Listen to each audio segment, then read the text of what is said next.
Okay. It is now 5:48 and it's called to order the Governmental Operation Oversight Committee on Monday, November 16th. Roll call, please. Alderman Taylor, Present. Alderman Newsome, Present. Alderman Rivera, Present. Alderman Turner, Present. and Alderman Bolton. Present. Are there any public comments needing to be read into the minutes tonight? There are none. Okay. Motion by Alderman Taylor and second by Alderman Newsome to approve the minutes of the Governmental Operations and Oversight Committee meeting held on October 19th, 2020. Roll call, please. Alderman Rivera, Aye. Alderman Turner,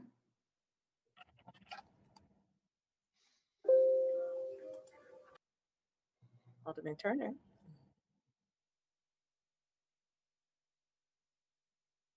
Alderman Turner. Okay, he gave a thumbs up. Alderman Newsome, Aye. Alderman Taylor, Aye. and Alderman Bolton. Aye. Motion passes. Motion by Alderman Turner and second by Alderman Rivera to approve the minutes of the Government Operation and Oversight Committee meeting held on November 2nd, year 2020. Roll call, please. Alderman Taylor, Aye. Alderman Newsome, Aye. Alderman Rivera, Aye. Alderman Turner, Aye. and Alderman Bolton. Aye. New business. Motion by Alderman Taylor and second by Alderman Turner to approve an ordinance amending the City of Waukegan salary ordinance to allow a one-time change to the December vacation cash out program. Any questions to the motion? You have Alderman Taylor and Alderman Rivera. Alderman Rivera? I just want to see if somebody can explain the precise, just a change. Sure, Alderman, I can do that for you. In the current salary ordinance, non-union staff are allowed to roll over 40 hours at the end of the fiscal year. As you may or may not be aware, when the pandemic started, we have 70 total non-union employees. 20 of them receive paid furlough time while the other 50 worked during that time. Some of those individuals lost vacation time that exceeded the 40 hours. So what since we're pretty much I would say, starting a second wave now, we don't know what is going to happen as we continue to move forward. This is not any new time. This is time that's already in their time banks. What we're looking to do is simply not put these same individuals in the place where they're working during the pandemic and losing their time banks. Should they need to cover if City Hall closes. Hopefully we don't, but we have to plan accordingly.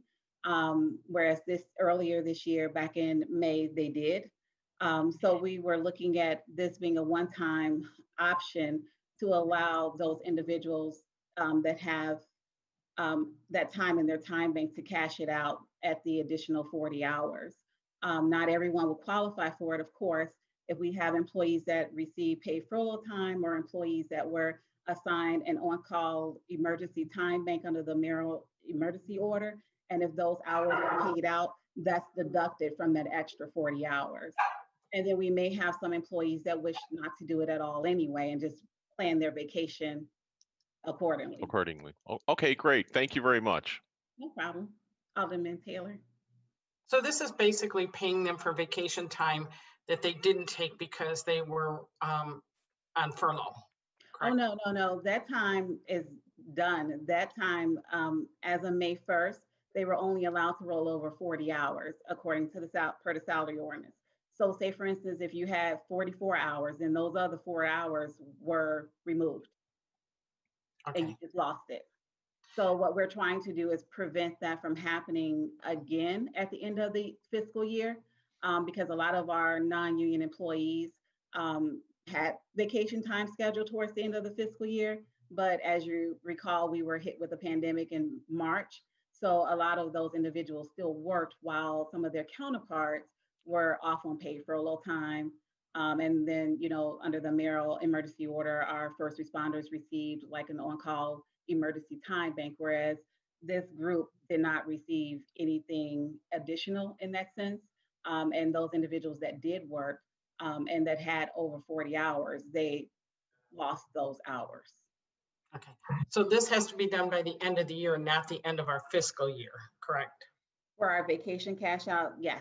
It's only in December. I'm sorry. It's only in December. And right now the salary ordinance has up to 40 hours. So we were just looking to see if the council would approve a one-time allowance of these individuals, if they wish to do so, to cash out an additional up to 40 hours. That's already in their time banks. Is not new time that's being given to them. So it's not costing us any more money. No. Well, the way that it will upfront. So upfront, I think based on the director of finance's calculations, it was 42 grand. But even if council does not move forward with cashing it out, this time is still in their time bank to use before April 30th. Okay. Dr. Schwab, did you want to say something? No, okay. No? Okay. Any other questions? Alderman Taylor, was that question answered? Okay, Yes, for you? thank you. Sure. Okay, roll call, please. Okay. Alderman Newsom. Aye. Alderman Rivera. Aye. Alderman Turner. Aye. Alderman Taylor. Aye. And Alderman Bolton. Aye. Motion passed. Motion by Alderman Newsom and a second by Alderman Rivera to approve the ordinance adopting a diversity, equity, and inclusion policy for the city of Waukegan. Roll call, please. Were there any questions to the motion first? Any further questions in regards to that? We have Alderman Florin. Sorry, I know I'm not part of this committee, but sometimes it's easier to ask questions at the committee than wait till city council. When I read this ordinance, it says that all city employees are going to be required to complete diversity awareness training. I had two questions about that. Will that include elected officials, and who is going to provide the training? That will be, well, I think Bob may be on this call. If not, I will be coordinating with Bob for that, with Corporation Counsel for that, but elected officials would have to undergo the training as well. It will be for everyone. Good. I asked for that last year, so I'm happy for that. Did we not have this policy already though, like somewhere in our books?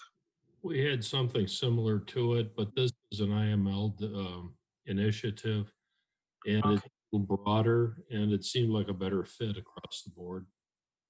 Okay. How much is it gonna cost? Rick Harris was doing some of the training last year, but he would do it in seminars, and we've already got him under contract. So this might be a small expansion of his contract, but I wouldn't be able to monetize it. Madam Chair, if I may speak, please. Yes, you may. Yeah, Alderman, this is a requirement that went through the legislative committee at Illinois Municipal League, which I'm a board member of, and we are pushing this throughout the state of Illinois. So we do not have situations that kind of happen with either some legislators or high level officials throughout government. So it's imperative that all elected officials go through this and get a certificate, along with having all of our employees with some type of certificate, if I'm not mistaken, to make it in their file. Yeah. All right. And this will help out any event basically from a liability issue. That's what this really is all about, folks. We must have this on file, including ourselves. And I'll be the first one, going to be the first one to go into this class. I'm told I need to be the first one to go to the class. Ms. Tamika, I won't mention any names, but I think if we lead the way on this, it'll be much better for everybody else throughout our organization to do so. And I trust that you all agree. Alderman Newsom? Yeah, I have a question. Do you know the length of the class? You know, is it going to be a couple of hours? Is it going to be, you know, a couple of sessions or what? That we don't know. We don't have those details just yet, Alderman, but I would venture to say the class would not take more than 2 hours tops. I think after a certain point, you kind of lose people. So you want to be able to pack as much information in and also leave that Q&A time too. So I would say no more than 2 hours. And if I can say, I have taken the class, I take it every year for my other job with the health department. Usually it's just an hour and you do get a certificate. And it's very insightful to different perspectives and cultures, and it makes you diverse in your perspective. Alderman Taylor? I know when we were approving Mr. Harris's contract last year, I asked if the alderman could do the class, and he said, you know, he was open to that. There was like no additional charge because we're filling the seats a certain amount anyway. And I think it's a great idea for us just to do for our own benefit. So I'm all for it. Any other questions? What do you learn in that class? I can't. Alderman Turner, why don't we wait and get the criteria? Let's get it on the books right now, but it's going to be important that we all take it. And again, we must look at from a standpoint, from a liability issue, we need to have this on. As mentioned earlier, what is sexual harassment? What is diversity training? All these things have changed over the last 20 to 30 years. And I think we're going to get a totally different perspective of what we think is harassment on one end versus what is actually harassment, whether it be ethnic, gender, and even religion. So I think let's get that together, but this is the first step of that process. I really think as Alderman, we should definitely be the leaders. I think that's what you were saying, Mayor. We should be the first example, demonstrating that we're insightful when it comes to diversity. Okay, any other questions? Roll call, please. Alderman Taylor? Aye. Alderman Turner? Aye. Alderman Rivera? Aye. Alderman Newsom? Aye. And Alderman Bolton? Aye. Motion by Alderman Newsom, second by Alderman Taylor, to authorize the proper city officials to remit payment in the amount of $57,780 for the 19 and 20 excess work comp audit. Will Hamilton, Manager Director of Owens Group Incorporated, is one of the calls on the line to provide us with information on this matter in the absence of our Director of Risk Management, Katie. Mr. Hamilton, would you please provide us the information? Sure. The excess workers' comp policy is part of your overall property and casualty program. And the policy, and I apologize if Katie's explained this already, but your policy is auditable once a year. So every year,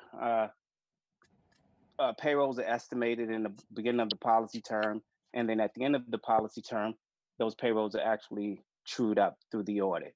So what this $57,000 represents is the additional premium from what was charged at the beginning of the July 1, 2019 policy term, and what is actually owed due to the actual audit or the actual payrolls, which generated that additional premium of $57,000. So if there are any questions, I mean, specifics on the documents, I have them up and be more than happy to answer questions. We have Alderman Taylor that has a question.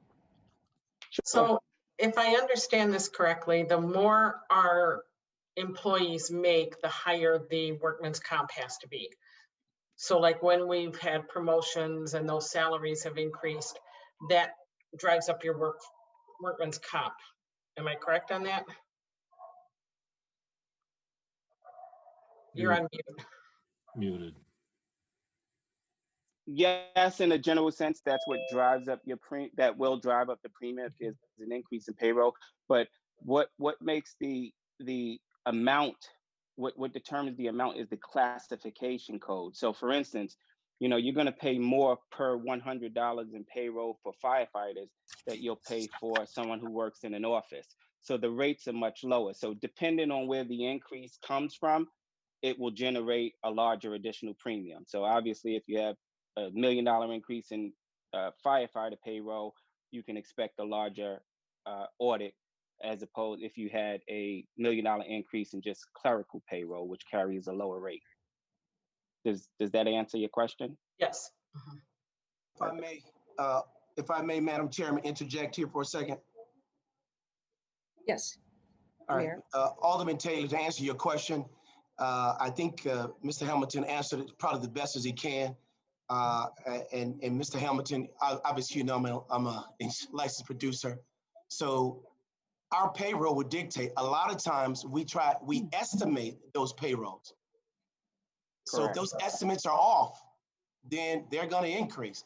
For example, if we say that a firefighter is 62,000 and he come out to be 66,000, whether it be overtime, whether it be whatever, because your premium is based on they get hurt, that's what they're going to calculate it from. So it could be a multitude of things that Mr. Hamilton said, but again, those estimates can change throughout the course of the year. And in these audits, actually 52,000 is probably pretty generous considering the big payroll that we have.